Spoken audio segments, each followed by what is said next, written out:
Walz represents Dodge County. She ran for lieutenant governor in 2018 as a Democrat, and now in 2020, Republican David Rogers is trying to take her spot in the technically nonpartisan legislature. Not having a political agenda, not having preconceived ideas, but having to sit down and listen to both sides of the issue and then determining what's the best answer for the majority of people who live in Nebraska.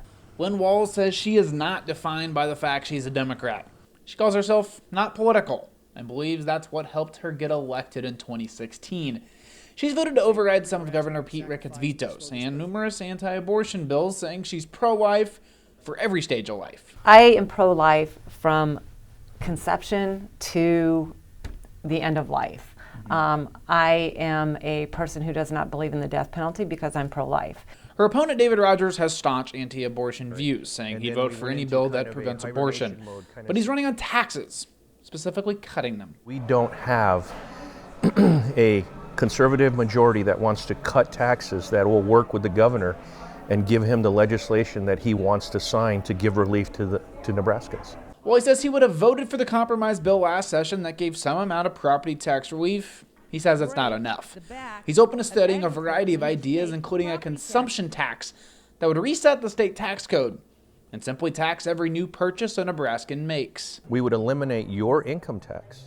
We would eliminate your property tax. We would eliminate sales tax and go to a 100% consumption tax, obviously in a staged fashion. Walz says the formula that funds public education needs to be evaluated, but says we can't cut taxes in a way that hurts schools. We also don't want to sacrifice our schools.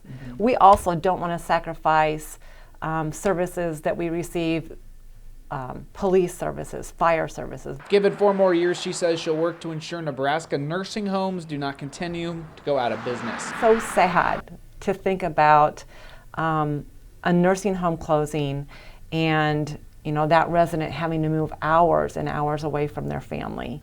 Rogers is also running on the Second Amendment, saying he's looking at a variety of ways Nebraskans can expand gun rights, including a castle doctrine law, also known as a stand your ground law. I want to be able to defend my home, my family from harm.